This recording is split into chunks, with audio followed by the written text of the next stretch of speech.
जय हिंद दोस्तों। मैं सुनील सम्राट। आज से मैं आप सभी के लिए भारतीय संविधान का पीवाईक्यू यानी कि प्रीवियस ईयर क्वेश्चंस और एमसीक्यूएस टेस्ट सीरीज पढ़ाने वाला हूं। तो आइए स्टार्ट करते हैं बिना देरी किए हुए। तो अपना प्रथम क्वेश्चन है, किस अधिनियम ने भारतवासियों को अपने देश के प्रशासन में, कहां पर, अपने देश के प्रशासन में कुछ हिस्सा लेना संभव बनाया? कुछ हिस्सा लेना संभव बनाया। कह रहा है किस अधिनियम ने भारतवासियों को अपने देश के प्रशासन में कुछ हिस्सा लेना संभव बनाया। आप कहेंगे सर क्या गलत गलत क्वेश्चन पढ़ा रहे हैं आप, क्वेश्चन तो रॉन्ग है। मैंने कहा क्यों? आपने पूछा सर क्या भारत के व्यक्तियों को भारत के प्रशासन में कोई हिस्सा नहीं प्राप्त होता था क्या? मैंने कहा नहीं भाई, प्राप्त नहीं होता था। समझे कि नहीं? अब क्या हुआ, जब नहीं प्राप्त होता था तो हमारे जो पूर्वज हैं, हमारे बुजुर्गों ने क्या किया, युद्ध किया, लड़ाई किया, संघर्ष किया, और संघर्ष करने के बाद क्या हुआ, एक एक्ट ऐसा आया जिसके माध्यम से क्या किया गया, भारत के व्यक्तियों को भारत के प्रशासन में कुछ हिस्सा देना संभव हो गया। तो आइए उस एक्ट के बारे में जानने का प्रयास करते हैं। वो एक्ट कौन सा है? देखिए, अगर हम बात करें 1833 के एक्ट की, किसकी बात कर रहे हैं? 1833 के एक्ट की बात करें तो 1833 के एक्ट में एक बात साफ साफ नोट किया गया था कि किसी भी भारतीय के साथ या किसी भी भारतीय को धर्म, वंश, जाति, लिंग, जन्मस्थान या वर्ण, वर्ण समझते हो, रंग, कह रहा है किसी भी भारतीय के साथ धर्म, वंश, जाति, लिंग, जन्मस्थान या वर्ण के आधार पर कोई भी भेदभाव नहीं किया जाएगा। अच्छा, भेदभाव किसको लेकर के? कह रहा है भाई साहब भारत के प्रशासन में जो नौकरी वगैरह मिलेगा ना, सबको मिलेगा, किसी के साथ कोई भी भेदभाव नहीं किया जाएगा, चाहे वो किसी भी धर्म का हो, चाहे वो किसी भी धर्म का हो, हिंदू हो, मुस्लिम हो, किसी भी धर्म का हो, कोई दिक्कत नहीं है, नौकरियों में समान अवसर दिया जाएगा। चाहे वो किसी भी वंश का हो, कोई दिक्कत नहीं है, चाहे वो किसी भी जाति का हो, कोई भी दिक्कत नहीं है, अगर वो उसके लिए अधिकृत है, अगर उसके योग्य है तो उसको नौकरी मिलेगा। बात समझे कि नहीं? चाहे वो कोई भी जेंडर हो, पुरुष हो या स्त्री हो, समझे कि नहीं? भेदभाव नहीं चलेगा। जन्म स्थान, चाहे वो उत्तर भारत का हो चाहे दक्षिण भारत का हो, कोई भी भेदभाव नहीं किया जाएगा। वर्ण, वो किसी भी रंग का हो, चाहे काला हो चाहे गोरा हो, कुछ भी किसी के साथ रंग के आधार पर भेदभाव नहीं किया जाएगा। तो आप क्या कह सकते हैं? कह सकते हैं 1833 का चार्टर एक्ट आपका राइट आंसर है। बात समझ में आ गई नहीं? तो आइए नेक्स्ट क्वेश्चन की ओर चलते हैं। नेक्स्ट क्वेश्चन है अपना, देखिए इसको थोड़ा देखने का प्रयास करते हैं। चार्टर एक्ट 1833 की धाराओं में सबसे इंपॉर्टेंट धारा संख्या 87 थी। हाँ, ये पॉइंट चाहे तो याद कर सकते हैं, जिसमें यह कहा गया था कि किसी भी भारतीय अथवा क्राउन की देशज प्रजा को धर्म, जन्मस्थान, वंश, वर्ण या इनमें से किसी एक कारणवश कंपनी के अधीन पद अथवा सेवा के अयोग्य नहीं माना जा सकेगा। बात समझे कि नहीं? आइए नेक्स्ट क्वेश्चन को देखते हैं। नेक्स्ट क्वेश्चन है, निम्नलिखित में से किस अधिनियम में कलकत्ता में सुप्रीम कोर्ट की स्थापना का प्रावधान किया गया था? कह रहा है कौन सा ऐसा एक्ट है जिसमें या जिसके अंतर्गत कलकत्ता में सुप्रीम कोर्ट की स्थापना किया गया था। बात समझे कि नहीं? तो आइए थोड़ा सा इसको समझने का प्रयास करते हैं। देखिए, अगर हम बात करें 1773 के रेगुलेटिंग एक्ट की, 1773 के रेगुलेटिंग एक्ट की बात करें तो भाई साहब 1773 का जो रेगुलेटिंग एक्ट था ना, उसके अंतर्गत यह प्रावधान किया गया था कि 1774 में, कब? 1774 में कलकत्ता में, कहा? कलकत्ता में एक सुप्रीम कोर्ट की स्थापना किया जाएगा। क्या किया जाएगा? एक सुप्रीम कोर्ट की स्थापना किया जाएगा। और सुप्रीम कोर्ट तो स्थापित हो गया, और अगर बात करें तो इसके प्रथम मुख्य न्यायाधीश थे सर एलिजा इम्पे। प्रथम मुख्य न्यायाधीश का नाम क्या था?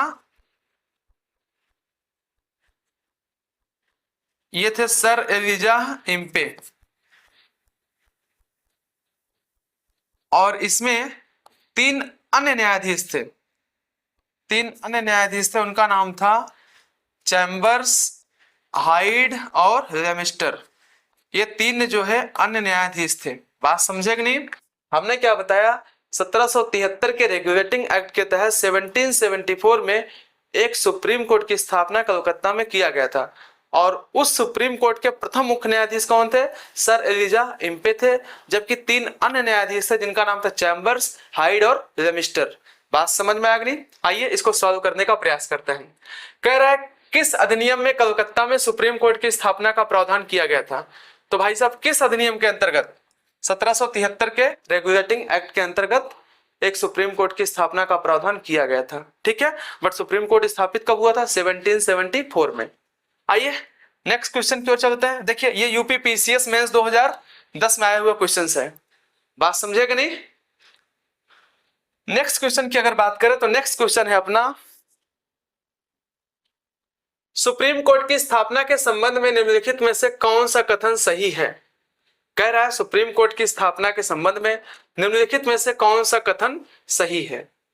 क्वेश्चन नंबर फर्स्ट, कलकत्ता में सुप्रीम कोर्ट की स्थापना 1773 के रेगुलेटिंग एक्ट के द्वारा किया गया था। 1773 के रेगुलेटिंग एक्ट के द्वारा किया गया था। सिंपल सी बात है, ये एकदम सही है। दूसरा, लेमेस्टर इस कोर्ट के प्रथम मुख्य न्यायाधीश थे। नहीं भाई, प्रथम मुख्य न्यायाधीश कौन थे? प्रथम मुख्य न्यायाधीश थे सर एलिजा इम्पे। कौन थे? सर एलिजा इम्पे थे। बात समझे कि नहीं? ये प्रथम मुख्य न्यायाधीश थे।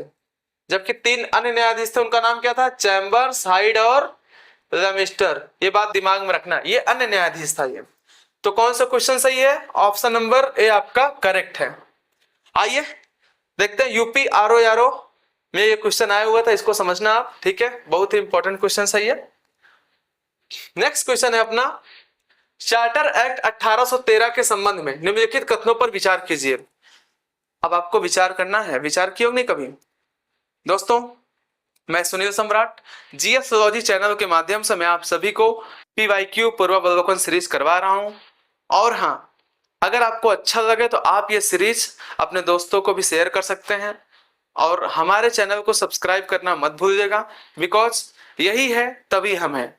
और ये भी ध्यान दीजिएगा, मैं आपको सारी चीजें प्रोवाइड करूंगा और एकदम बढ़िया से। ठीक, आप सिर्फ मस्ती से बढ़िया से विथ कंसंट्रेशन पढ़िए बस, और आपको कुछ नहीं करना है। बाकी सारे मटेरियल हम प्रोवाइड करेंगे। समझ में आया कि नहीं? हमारे जितने भी टीचर हैं, सारे टीचर गुणवत्तापूर्ण टीचर हैं, बेहतर टीचर हैं, एक से बढ़कर एक टीचर हैं। आइए नेक्स्ट क्वेश्चन की बात करते हैं। नेक्स्ट क्वेश्चन अपना है, चार्टर एक्ट 1813 के संबंध में निम्नलिखित कथनों पर विचार कीजिए। कह रहा भाई साहब कुछ कथन दिए गए, उन पर विचार करना है।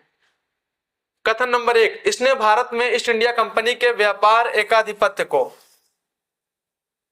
समाप्त कर दिया। क्या कर दिया? समाप्त कर दिया। किंतु कुछ को छोड़कर, किसको छोड़कर? चाय के व्यापार को और चीन के साथ व्यापार को छोड़कर।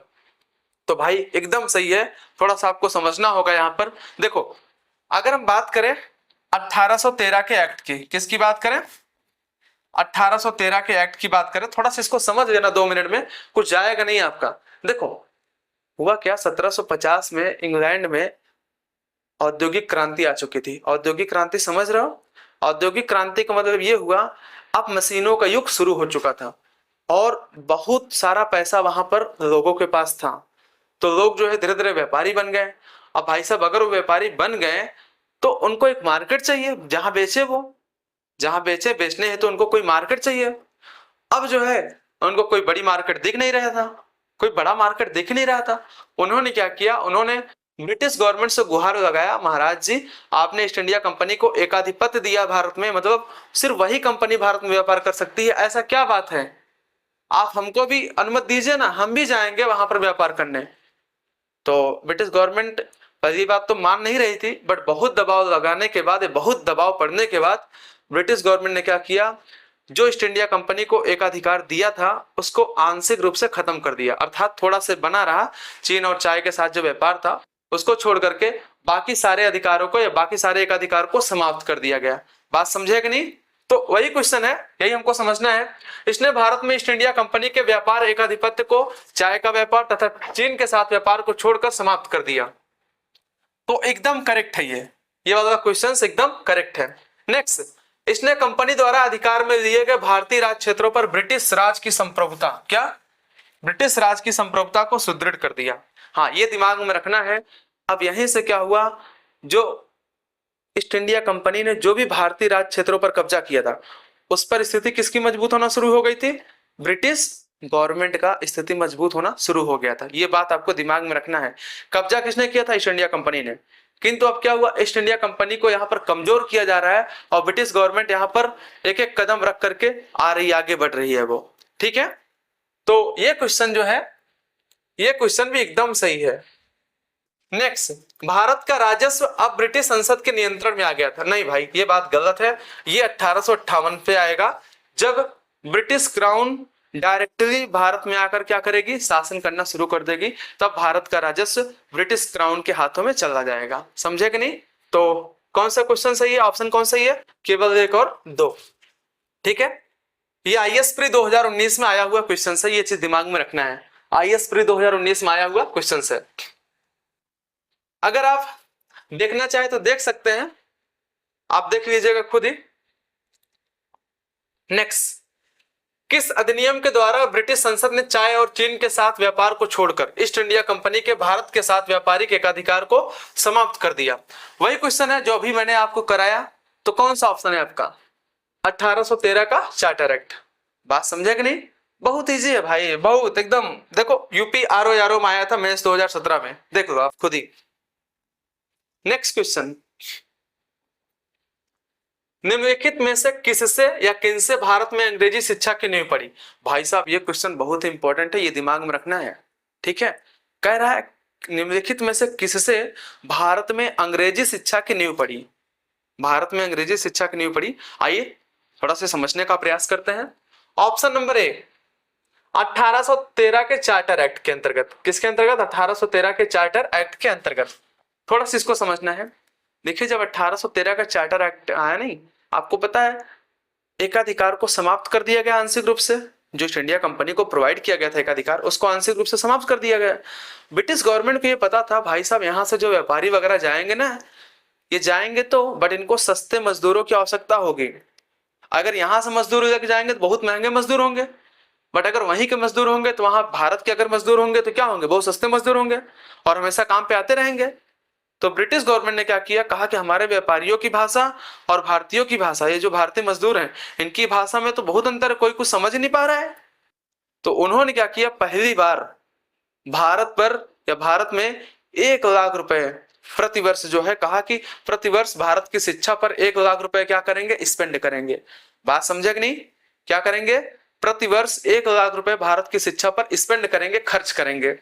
तो ये बात जो है एकदम सही है। इसी एक्ट के अंतर्गत क्या किया गया था, ये कहा गया था कि प्रतिवर्ष हम क्या करेंगे, भारतीयों की शिक्षा पर 1 लाख रुपए खर्च करेंगे। Next question, next point, general committee of public instruction 1823। हाँ, इसकी भी थोड़ा कहानी सुनो, बहुत इंटरेस्टिंग है, देखिएगा। भारतीयों को प्रतिवर्ष 1 लाख रुपए शिक्षा पर देने हेतु इस कमेटी का गठन किया गया था। इस कमेटी के अध्यक्ष थे लॉर्ड मैकाले। कौन थे? मैकाले साहब थे। और ये समझना, इसमें टोटल 10 यूरोपीय सदस्य थे। कितने यूरोपीय सदस्य थे? 10 यूरोपीय सदस्य थे। और ये दिमाग में रखना है कि ये जो कमेटी है नी, इसी कमेटी को क्या किया गया 1835 में। कब? 1835 में इसी के माध्यम से अंग्रेजी को भारत में उच्च शिक्षा का माध्यम माना गया है। किसका माध्यम माना गया? उच्च शिक्षा का माध्यम माना गया। तो ये बात भी एकदम सही है। General committee of public instruction जो थी नहीं, इसका काम ही था भारतीयों को प्रतिवर्ष 1 लाख रुपए पैसा प्रोवाइड करना, 1 लाख रुपए प्रोवाइड करना। ठीक है, नेक्स्ट आपका है प्राच्यविद और आंग्लविद विवाद। सही बात है, ये विवाद भी बहुत ज्यादा चर्चा में था। अगर हम थोड़ा इसकी बात करें, प्राच्यविद की बात करें और आंग्लविद विवाद की बात करें, तो इसके समर्थक, आंग्लविद विवाद के समर्थक कौन थे या आंग्लविद के समर्थक कौन थे? आंग्लविद समझते हो, मतलब जो पश्चिमी शिक्षा को बढ़ावा देना चाहता है, आधुनिक शिक्षा को बढ़ावा देना चाहता है, उसके अध्यक्ष कौन थे? उसके अध्यक्ष कौन थे? तो उसके अध्यक्ष थे ट्रेविलियन। कौन थे अध्यक्ष का? आप समर्थक कह सकते हैं ट्रेविलियन। जबकि जो प्राचीवित थे उसके समर्थक कौन थे? वो थे प्रिंसेप। कौन? एच टी प्रिंसेप इनका पूरा नाम है, एच टी प्रिंसेप। समझा कि नहीं? तो भाई साहब इस तरह से तीनों आंसर जो है एकदम करेक्ट है। बात समझ में आ गई नहीं? आइए ये देखो, आईएएस प्री 2018 में आए हुए क्वेश्चन है, ये दिमाग में रखना है, बहुत इंपॉर्टेंट है।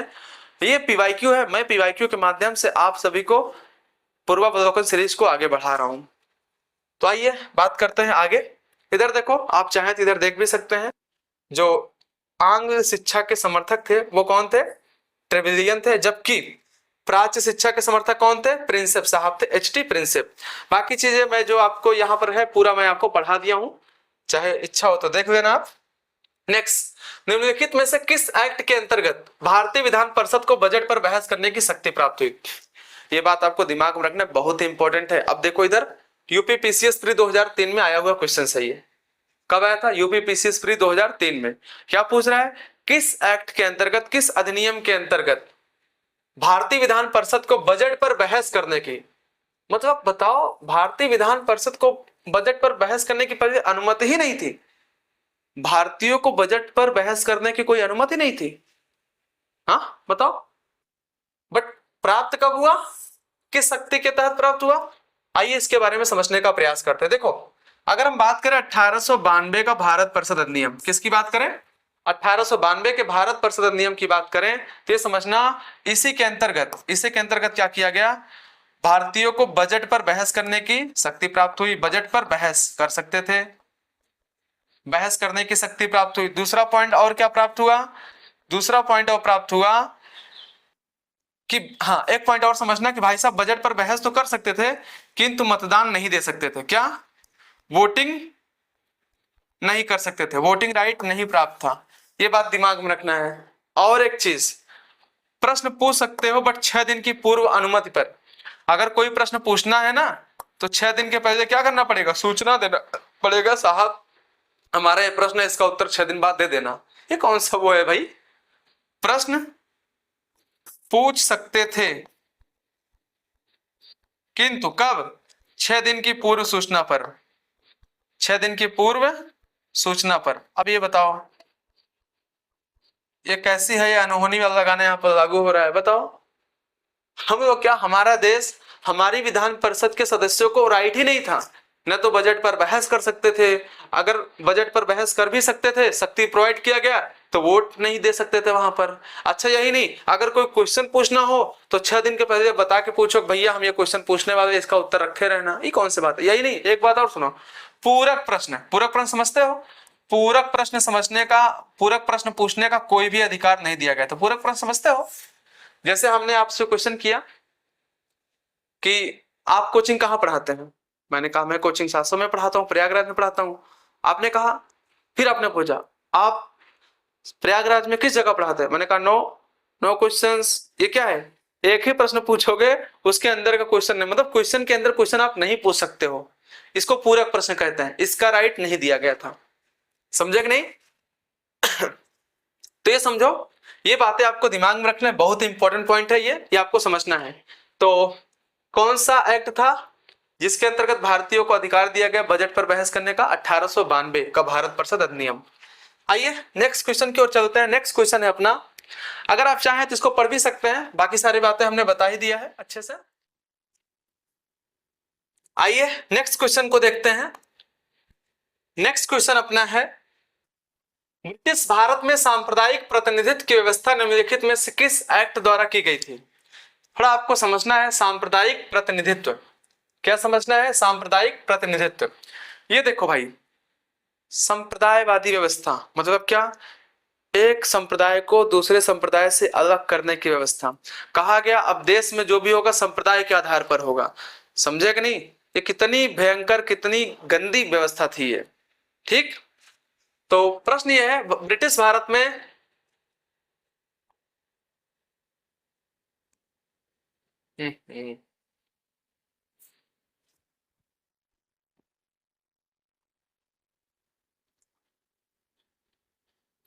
तो आइए नेक्स्ट क्वेश्चन को देखते हैं। नेक्स्ट क्वेश्चन है अपना, ब्रिटिश भारत में सांप्रदायिक प्रतिनिधित्व की व्यवस्था निम्नलिखित में से किस एक्ट द्वारा की गई थी? प्रश्न अच्छे से समझना। ब्रिटिश भारत में सांप्रदायिक प्रतिनिधित्व की व्यवस्था किस एक्ट द्वारा की गई थी? अंग्रेजों ने क्या क्या नहीं किया हमारे साथ, हर काम किया, हर वो गंदा काम किया हमारे साथ, जिसकी मतलब जिसे सोचने की, समझने की, क्षमा करने की मतलब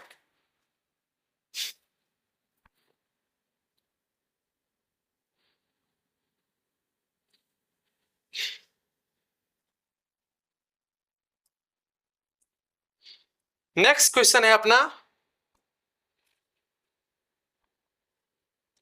ब्रिटिश भारत में सांप्रदायिक प्रतिनिधित्व, ब्रिटिश भारत में सांप्रदायिक प्रतिनिधित्व की व्यवस्था किस अधिनियम द्वारा की गई थी? कह रहा है सांप्रदायिक प्रतिनिधित्व, थोड़ा इसको समझते हैं। संप्रदाय के आधार पर प्रतिनिधियों को बांटना। भाई साहब, आपका संप्रदाय क्या, आप मुस्लिम संप्रदाय के हो, आप हिंदू संप्रदाय के हो, आप सिख संप्रदाय के हो, इस आधार पर व्यक्तियों को बांटने की प्रक्रिया कब से स्टार्ट हुआ?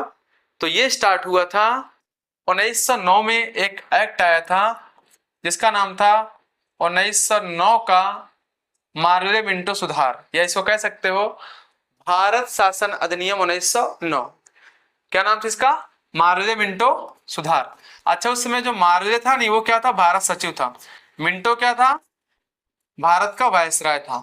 ये सुधार नाम रखे थे, बट एकदम बिगाड़ था, ये सुधार तो नहीं था मेरे हिसाब से। इसके अंतर्गत क्या किया गया? कहा गया देखो, अगर चुनाव हो रहा है तो चुनाव का क्षेत्र क्या होगा? मुस्लिम क्षेत्र होगा। कैसा क्षेत्र होगा? मुस्लिम क्षेत्र होगा। और वोट कौन देगा? वोट कौन देगा इनको? वोट देंगे सिर्फ मुस्लिम देंगे। यहाँ पर और कोई धर्म के लोग वोट नहीं दे सकते हैं। हिंदू, सिख, ईसाई ये सब वोटिंग वगैरह इधर नहीं कर सकते थे। क्या किया गया? इनको संप्रदाय के आधार पर बांटने का प्रयास किया गया। और 1919 में आप देखेंगे ईसाइयों को बांटा गया, सिखों को बांटा गया, उनको भी संप्रदाय के आधार पर बांटने का प्रयास किया गया। तो चलिए, अपना ऑप्शन कौन सा सही है? ऑप्शन नंबर बी अपना क्या है? राइट आंसर है। एमपीपीसीएस प्री 2019 में आया हुआ क्वेश्चन सही है। आइए नेक्स्ट क्वेश्चन को देखने का प्रयास करते हैं। नेक्स्ट क्वेश्चन है अपना, केंद्र में द्वैध शासन किस अधिनियम के अंतर्गत स्थापित किया गया? अब भाई प्रश्न तो बहुत अच्छा है। द्वैध शासन केंद्र में, कहां पर? केंद्र, सेंटर पॉइंट में बात कर रहा है। द्वैध शासन, द्वैध शासन समझते हो? जहां पर दोहरी शासन की प्रक्रिया हो, शासन की प्रक्रिया दोहरी हो। कह रहा किस एक्ट के अंतर्गत किया गया था? केंद्र में। ठीक है, देखो भाई, अगर हम बात करें 1919 के एक्ट की, तो इस एक्ट को मॉन्टेग्यू चेम्सफोर्ड सुधार के नाम से जाना जाता है। इसके अंतर्गत क्या किया गया? प्रांतों में, कहां पर? प्रांतों में द्वैध शासन लाया गया। कहां पर? प्रांतों में द्वैध शासन लाया गया। किंतु ये 1919 की बात है। किंतु 1935 में, कब? 1935 में प्रांतों के द्वैध शासन को समाप्त कर दिया गया। किसका समाप्त कर दिया गया?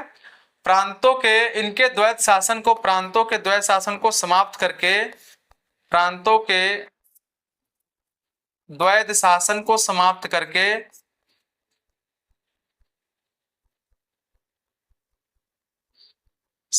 करके केंद्र में, कहां पर? केंद्र में द्वैध शासन लाया गया। केंद्र में द्वैध शासन लाया गया। ये बात आपको दिमाग में रखना है। कहां पर? केंद्र में। अब देखो किस एक्ट के अंतर्गत, तो केंद्र में पूछ रहा है, तो भाई साहब केंद्र में कब? केंद्र में 1935 में। अगर प्रांतों में पूछेगा तब कब? 1919 में। इससे आपका डबल क्वेश्चंस क्रिएट हो जाएगा। तो कहा गया? भारत सरकार अधिनियम 1935 के अंतर्गत केंद्र में द्वैध शासन अधिनियम, केंद्र में द्वैध शासन लाया गया। यूपीपीसीएस प्री 2008 में आया हुआ क्वेश्चन सही है, ये बात आप दिमाग में रखिएगा। थोड़ा अगर इसकी व्याख्या को देखा जाए ठीक है, यही बातें किया गया था जो मैंने अभी बताया। हाँ, इसके अंतर्गत जो है दो विषय दिए गए थे, एक आरक्षित विषय था, दूसरा हस्तांतरित विषय था। जो आरक्षित विषय था इस पर किसका कंट्रोल था? इस पर था जो वायसराय था, वायसराय, और उसके साथ साथ उसकी जो कार्यकारी परिषद थी उस पर, उसका कंट्रोल था इस पर। जबकि हस्तांतरित विषय पर जो अन्य मंत्री थे उनका कंट्रोल होता था। आगे भी बता देंगे आपको बढ़िया से। नेक्स्ट क्वेश्चन है, किस अधिनियम ने केंद्र में द्वय शासन सिस्टम को स्थापित किया? देखो सिस्टम इस प्रणाली होता है, मैं सोचना आधा अंग्रेजी आधा हिंदी बोल रहा है, ये ऐसा कुछ नहीं है।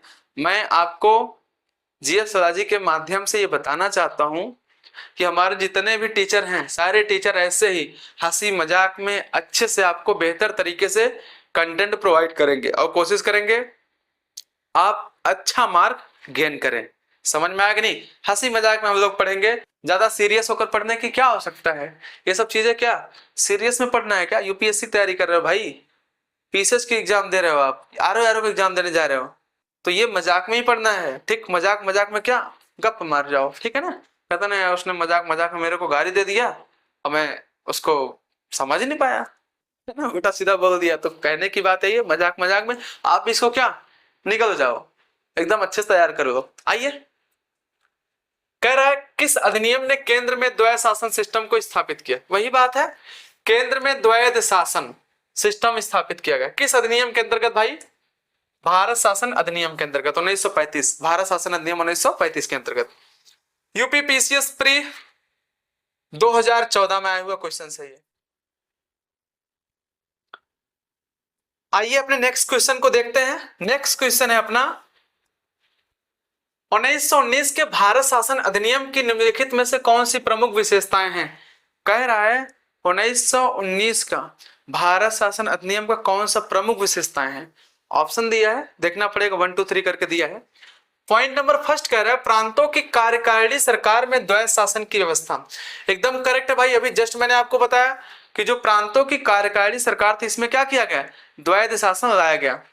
तो ये क्या हो गया? ये एकदम करेक्ट है। दूसरा, मुसलमानों के लिए पृथक सांप्रदायिक निर्वाचन मंडलों की व्यवस्था नहीं, अभी जस्ट मैंने आपको पीछे बताया मुसलमानों के लिए पृथक सांप्रदायिक निर्वाचन मंडल की व्यवस्था कब किया गया था? 1909 के मार्ले मिंटो सुधार के अंतर्गत। बात समझे कि नहीं?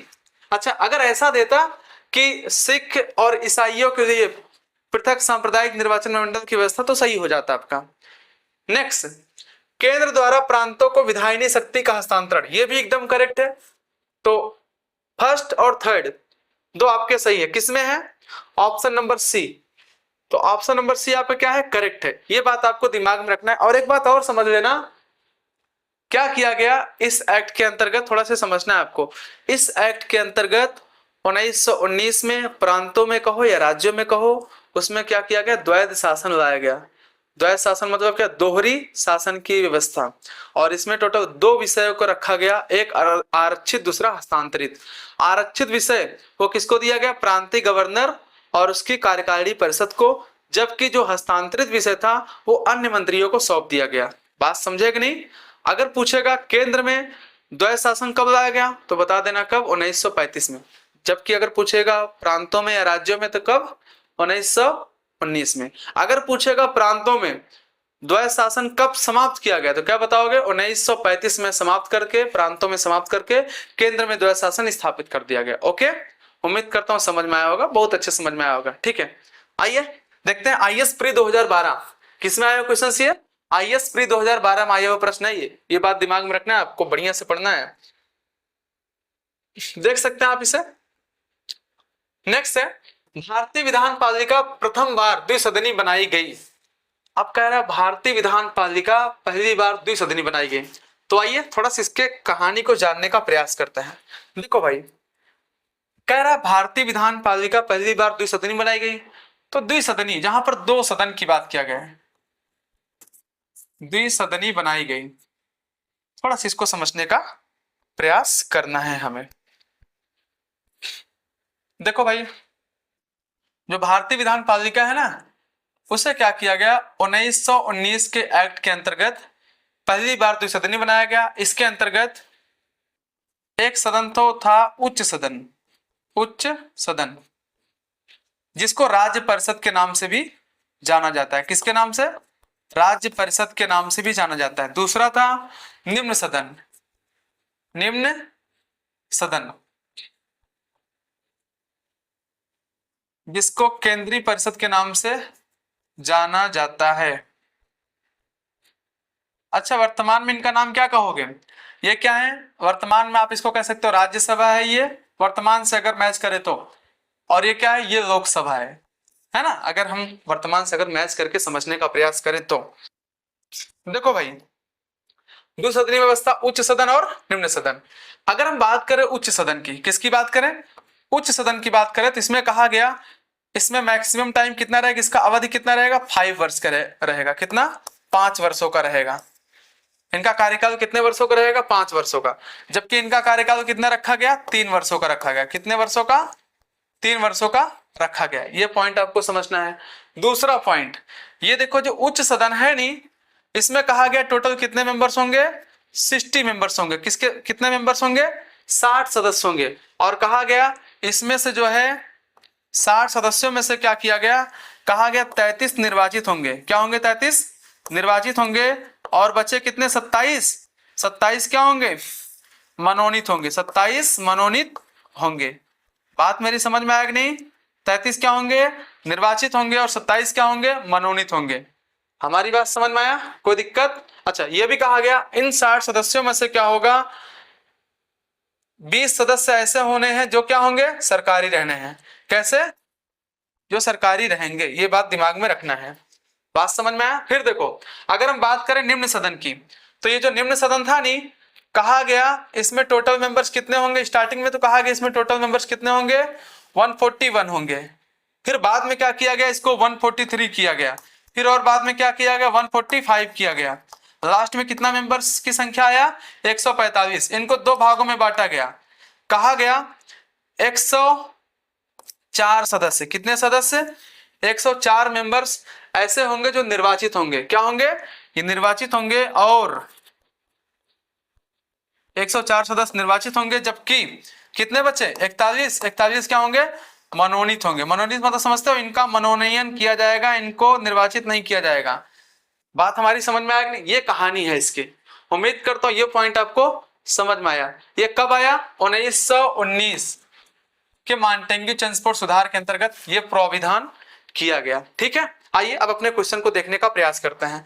देखो, सिंपल सी बात है, जब तक आप जानेंगे नहीं ये सारी चीजें तब तक आपको मजा नहीं आएगा पढ़ने में। ये चीजें जान गए अब आपको अच्छा लगेगा, अच्छे समझ में आएगा। देखो, जीएसोलॉजी का यही काम ही है, आपको बढ़िया से बढ़िया कंटेंट प्रोवाइड करे वो। ठीक है, घाला मेला आपके साथ ना करें, आपकी जिंदगी के साथ खिलवाड़ ना करें।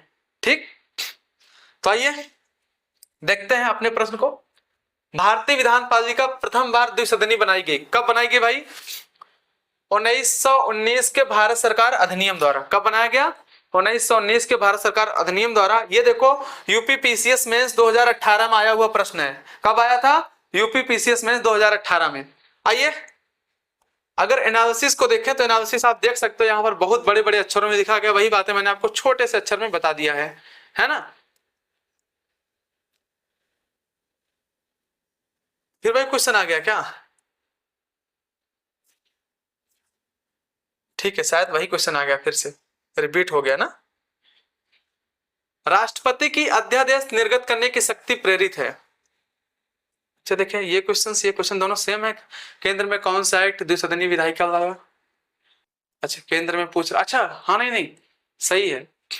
अच्छा, ये अलग है और जो है इसके पीछे जो है, अच्छा ठीक है, सही है। भारतीय विधान पालिका प्रथम बार द्विसदनीय कब बनाई गई? ये तो 1919 में हो गया। बट ये पूछ रहा है केंद्र में। सही बात है भाई, हमने ध्यान नहीं दिया, हमने क्वेश्चंस को देखा नहीं था, हमको देख लेना चाहिए। बट ठीक है, केंद्र में कौन सा एक्ट द्विसदनीय विधायिका लाया? कह रहा केंद्र में कौन सा एक्ट ऐसा है जो द्विसदनीय विधायिका लाया? केंद्र में द्विसदनीय विधायिका लाया, तो कौन सा एक्ट है भाई? 1919 का एक्ट है। ये बात आपको दिमाग में रखना है। ठीक है, एमपीपीसीएस प्री 2013 में आया हुआ है। ये बात हमारी समझ में, वही क्वेश्चन तो पूछ रहा है यार। ठीक है, वही है। यहां कर दिया केंद्र में कौन सा एक्ट द्विसदनीय व्यवस्था लाया। ठीक है, उत्तर सी है, देख सकते हैं आप। नेक्स्ट, राष्ट्रपति की अध्यादेश निर्गत करने की शक्ति प्रेरित है। भाई साहब, अध्यादेश ऑर्डिनेंस की बात कर रहे हैं। राष्ट्रपति को आपको पता है ना, आर्टिकल 123 के तहत अध्यादेश निर्गत करने की शक्ति प्राप्त है। बट ये पूछ रहा है किस एक्ट के द्वारा राष्ट्रपति को प्राप्त हुआ। तो आइए थोड़ा सा समझने का प्रयास करते हैं अध्यादेश के बारे में। अगर हम बात करें अध्यादेश की तो इसको कहते हैं क्या, ऑर्डिनेंस। अध्यादेश, अध्यादेश को थोड़ा सा समझते हैं। देखो भाई, अगर हम बात करें ऑर्डिनेंस की तो ये जो ऑर्डिनेंस है नहीं, पहली बार क्या किया गया 1861 में, जो वायसराय थे नहीं, अध्यादेश निर्गत करने की शक्ति वायसराय को जो है, वायसराय को यह शक्ति दिया गया था कब, 1861 में। ठीक, अध्यादेश निर्गत करने की शक्ति। बट क्या किया गया, जो अपने संविधान में आर्टिकल 123 के तहत प्रोवाइड किया गया है वो किस एक्ट के तहत शामिल किया गया है, तो वो शामिल किया गया भारत सरकार अधिनियम 1935 के तहत शामिल किया गया है। तो ये कब आया, यूपी पीसीएस मेंस 2008 में आया हुआ क्वेश्चन है। समझे कि नहीं। राष्ट्रपति की अध्यादेश निर्गत करने की शक्ति प्रेरित है, किस एक्ट से प्रेरित है ये, भारत सरकार अधिनियम 1935। ऑप्शन नंबर बी आपका करेक्ट हो जाएगा। ठीक है भाई, आइए नेक्स्ट क्वेश्चन की ओर चलते हैं। नेक्स्ट क्वेश्चन है, किस अधिनियम द्वारा संवैधानिक निरंकुशता, भाई साहब ये पॉइंट आपको समझना है, संवैधानिक निरंकुशता का सिद्धांत प्रवृत्त किया गया। संवैधानिक निरंकुशता समझते हो, किसी एक बॉडी को बहुत ज्यादा पावर दे देना। बहुत ज्यादा पावर देने की प्रक्रिया क्या होती है, संवैधानिक निरंकुशता कहलाती है। तो किस एक्ट के अंतर्गत किया गया था ये, भारत सरकार अधिनियम 1935 के अंतर्गत संवैधानिक निरंकुशता का सिद्धांत प्रोवाइड किया गया था। जैसे मान लो राज्यपाल जी है, राज्यपाल को पावर दिया गया, भाई ठीक है, प्रांतों में कुछ भी होगा सारी जिम्मेदारी आपकी है, वहां पर भले मुख्यमंत्री से कोई लेना देना नहीं है, सबसे बड़े वहां पर कौन होंगे, आप होंगे। हालांकि अब ये प्रोसेस तो नहीं रहा, बट एक तरीके से क्या हुआ, एकदम पूरी एकदम शक्ति प्राप्त थी। मतलब एक तरीके से कोई मतलब ही नहीं है, मुख्यमंत्री से कोई लेना देना है नहीं। समझे कि नहीं। तो ये जो संवैधानिक निरंकुशता जो वर्ड है नहीं, ये पहली बार कब डिफाइन किया गया था, कब आया था अपने संविधान में, इसके अंतर्गत कब प्रोवाइड किया गया था, 1935 में। ओके, आइए नेक्स्ट क्वेश्चन की बात करते हैं। देखो एमपीपीसी प्री 2017 में आया हुआ है। हाँ ठीक है, सिद्धांत भारत सरकार ने 1935 द्वारा प्रवृत्त किया गया, सही है भाई, कोई बात नहीं। और ठीक है, बाकी सारी चीजें वही सेम है जो आपको आगे मिल जाएंगी। नेक्स्ट, भारत के संविधान में केंद्र और राज्यों के बीच किया गया शक्तियों का विभाजन इनमें से किसमें वर्णित योजना पर आधारित है। देखो ये उल्लिखित है या वर्णित है, बात बराबर है। कह रहा भारत के संविधान में केंद्र और राज्यों के बीच किया गया शक्तियों का विभाजन, क्या, केंद्र और राज्यों के बीच किया गया शक्तियों का विभाजन। तो थोड़ा सा आपको बताने का प्रयास करते हैं। देखो भाई, अगर हम बात करें शक्तियों के विभाजन की, शक्तियों के विभाजन की अगर हम थोड़ा सा बात करें तो थोड़ा सा आपको धैर्य रखना होगा और अच्छे से समझना होगा। देखो भाई, शक्तियों के विभाजन की अगर हम बात करें तो आपको यह समझना होगा, जो शक्तियों का विभाजन है नहीं, यह बात जो है भारत की अनुसूची, संविधान की अनुसूची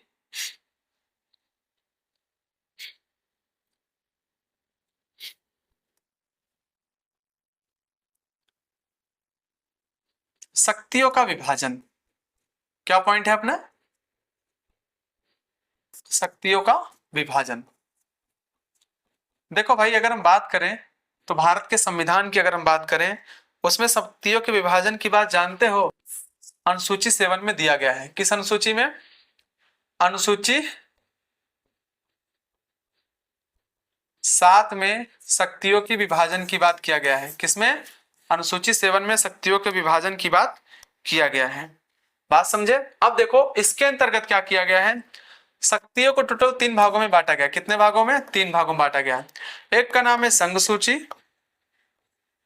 दूसरा है राज्य सूची और तीसरा है समवर्ती सूची। संघ सूची, राज्य सूची और समवर्ती सूची, सॉरी। अगर हम बात करें तो संघ में मूल रूप से टोटल 197 विषय थे। कितने विषय थे, 197 विषय थे मूल रूप से। बट अगर बात करें वर्तमान में कितने हैं, तो इसमें वर्तमान में है 100, प्रेजेंट टाइम में इसमें कितने हैं, 100 हैं।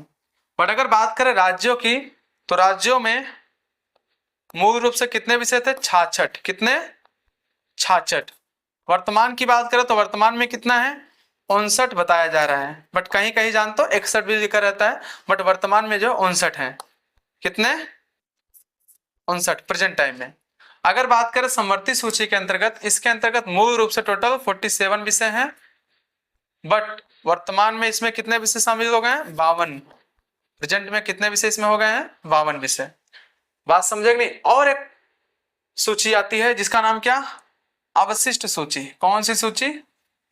अवशिष्ट सूची। समझते हो क्या होता है? जैसे कुछ नया नया चीजें हैं, जैसे एक तरीके नई नई टेक्नोलॉजी है, इसको किसके अंतर्गत रखेंगे? ये शक्ति राज्यों को प्रोवाइड करेंगे कि केंद्र सरकार को? तो कहा गया ये जो अवशिष्ट सूची है नहीं, इस पर पूरा का पूरा अधिकार केंद्र सरकार का या संघ सरकार का रहेगा। ये संघ सूची के अंतर्गत माना जाएगा, संघ सूची के अंतर्गत ये पॉइंट आएगा। हमारी बात समझ में आ गई? तो आइए देखते हैं अपने प्रश्न को। ये सारी चीज आपको समझना है, बहुत ही इंपॉर्टेंट पॉइंट है ये सारी चीजें।